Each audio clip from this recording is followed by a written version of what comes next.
নমস্কাৰ ছাৰ বাইদেউসকল, welcome to এবিছ classes. আমি ইতিমধ্যে জানো যে আমাৰ বিদ্যালয়সমূহলৈ টেবলেট PC প্ৰদান কৰা হৈছে।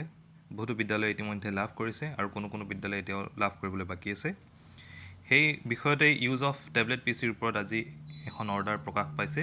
দেখিছে আজি 10 এপ্ৰিল 2023 এই অৰ্ডাৰখন প্ৰকাশ পাইছে আৰু সমগ্ৰ শিক্ষাৰ এক্সিকিউটিভ ডাইৰেক্টৰ মহোদয়ৰ ফালৰ পৰা এই অৰ্ডাৰখন DMC ইন্সপেক্টৰ অফ স্কুলছ আৰু DO লৈ সকলো ডিষ্ট্ৰিক্টৰ DO লৈ এই অৰ্ডাৰখন প্ৰেৰণ কৰিছে।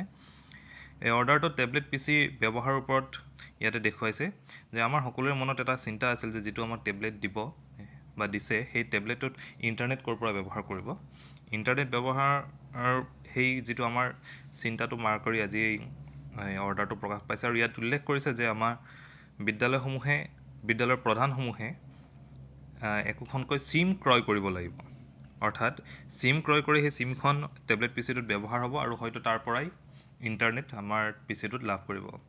এই বিষয়ে আজি অৰ্ডাৰটোত প্ৰকাশ পাইছে যে চিম ক্ৰয় কৰিব দিছে আৰু চিমৰ যিটো মূল্য সেই মূল্যটো বিদ্যালয়ৰ বাৰ্ষিক অনুদান অৰ্থাৎ স্কুল এনুৱেল গ্ৰাণ্টৰ পৰা খৰচ কৰিব দিছে। এই অৰ্ডাৰটো DMC বা DO লৈকে আহিছে, ইয়াৰ পৰা বিদ্যালয়সমূহলৈ হয়তো ওলাব।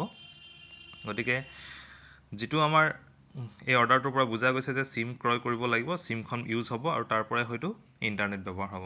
কিন্তু ইয়াতে এটা কথা উল্লেখ কৰা নাই যে চিমখন কাৰ নামত ক্ৰয় কৰিব, যে বিদ্যালয়ৰ প্ৰধানজনৰ নামতে কৰিব লাগিব নে বিদ্যালয়খনৰ নিজৰ নামত চিম ক্ৰয় কৰিব, সেই বিষয়ে ইয়াত উল্লেখ কৰা দেখা নাই। আৰু লগতে এইটো কথা উল্লেখ নাই যে ইণ্টাৰনেট চাৰ্জৰ কাৰণে যিটো মাহিলী খৰচ হ'ব সেই খৰচটো ইয়াতে উল্লেখ কৰা দেখা হোৱা নাই।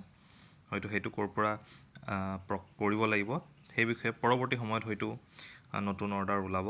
গতিকে যা নহওক, সন্তুষ্টি আৰু অসন্তুষ্টিৰ মাজতেই আমি ভাল পালেও বা বেয়া পালেও এয়া আমাৰ চৰকাৰৰ নিৰ্দেশ আৰু চৰকাৰৰ নিৰ্দেশ অনুসৰি বিদ্যালয়সমূহলৈ টেবলেট আহিছে, টেবলেট ব্যৱহাৰ কৰিব লাগিব আৰু আশা কৰিছোঁ ইয়াক ভাল কামত আমি সকলোৱে ব্যৱহাৰ কৰিম। ধন্যবাদ। চাই থাকিব এবিছ ক্লাছেছ।